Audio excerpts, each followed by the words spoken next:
Vous êtes-vous déjà trouvé face à un défi tellement grand que vous vous êtes dit «Ah, c'est impossible».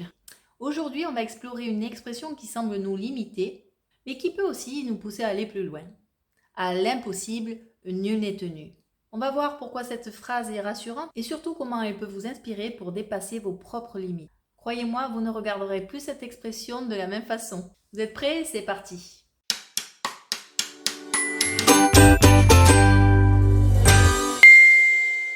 Alors, tout d'abord, quelle est l'origine et le sens de cette expression? Cette expression remonte au droit romain. Ad impossibilia nemo tenetur. Personne n'est tenu à l'impossible. À l'origine, cette maxime découle du droit et de la philosophie morale. Elle vise à établir qu'une personne ne peut pas être tenue pour responsable si une tâche ou une obligation est objectivement impossible à accomplir. On ne peut pas obliger quelqu'un à accomplir une tâche qui est objectivement irréalisable. Personne ne peut vous en tenir rigueur. C'est une phrase qui apporte une notion de justice et d'équité. En gros, si les conditions rendent une tâche vraiment impossible, comme un imprévu majeur ou des contraintes insurmontables, personne ne peut vous en tenir rigueur. L'expression s'applique dans des domaines variés, et notamment en droit. Un individu ne peut être condamné ou pénalisé pour ne pas avoir accompli une obligation si celle-ci était irréalisable. Par exemple, une force majeure, comme une catastrophe naturelle qui empêche de respecter un contrat. Dans le cadre du travail, un employé ne peut pas être blâmé pour ne pas atteindre un objectif impossible, à cause de contraintes extérieures, par manque de moyens, des délais irréalistes, etc. Mais dans notre vie de tous les jours, cette expression va au-delà du droit. Elle nous parle de nos limites. Quand est-ce qu'on doit les accepter et quand est-ce qu'on doit les repousser? C'est ce qu'on va explorer ensemble. D'abord, cette phrase est rassurante. Elle nous rappelle qu'il est normal d'avoir des limites. Elle permet de reconnaître les vrais obstacles. Imaginez que vous êtes en charge d'un projet mais que les délais sont irréalistes ou que les ressources sont insuffisantes. Lorsqu'un manager va dire à ses collaborateurs à l'impossible nul n'est tenu, cela montre qu'on ne vous tiendra pas pour responsable de ce que vous ne pouviez pas contrôler. Utiliser l'expression à l'impossible nul n'est tenu permet de réduire la pression que l'on se porte soi-même ou que l'on peut porter au travail ou dans nos vies personnelles. On a souvent l'impression qu'on doit tout gérer, tout réussir. Et cette phrase nous aide à relâcher la pression. L'expression à l'impossible, nul n'est tenu, encourage la communication. En reconnaissant qu'une tâche est impossible, vous ouvrez la porte au dialogue pour trouver des solutions et ajuster les attentes. Vous voyez, accepter nos limites, c'est aussi une force. Mais attention, dire à l'impossible nul n'est tenu ne veut pas dire abandonner à la moindre difficulté. Parfois, ce que l'on considère comme impossible n'est qu'un mur mental. Alors, comment savoir si vous pouvez dépasser l'impossible? Voici 3 clés. La première, redéfinir l'impossible. Posez-vous cette question. Est-ce vraiment impossible?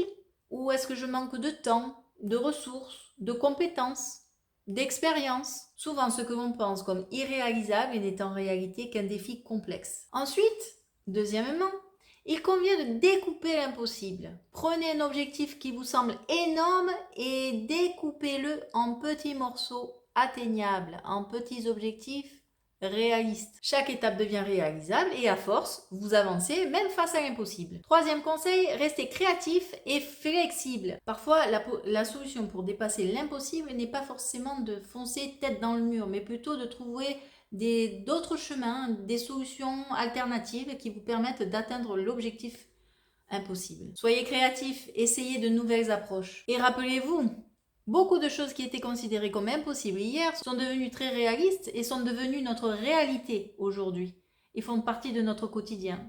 Je parle de l'intelligence artificielle, mais également des différentes découvertes qui ont eu lieu, des avions, de l'électricité, des records sportifs ou même de vos propres réussites passées. Alors, et si l'impossible n'était en réalité qu'un point de départ? Les vraies limites et leur acceptation. Mais il y a des limites que nous devons respecter et c'est là où l'expression prend tout son sens. Si votre santé physique et mentale est en jeu, il est essentiel de reconnaître vos limites. Si des contraintes extérieures rendent des tâches irréalisables, comme une tempête qui viendrait à bloquer une livraison, acceptez-les, il faut l'accepter. Reconnaître ses limites, ce n'est pas une faiblesse. C'est une preuve de lucidité et de maturité. Et parfois dire je ne peux pas permet de se concentrer sur ce qui est vraiment important pour nous et sur ce que l'on peut vraiment accomplir. Alors voilà la clé. À l'impossible, nul n'est tenu nous invite à équilibrer 2 choses. Accepter nos vraies limites tout en repoussant celles qui ne sont qu'imaginaires. Et vous, quelles sont les limites que vous allez redéfinir aujourd'hui? Écrivez-le moi en commentaire.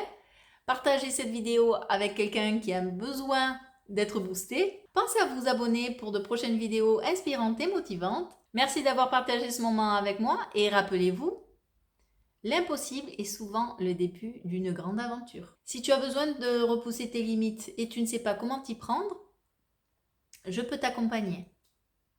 Écris-moi par mail, tu trouveras mon mail dans la description et je vous dis à très bientôt.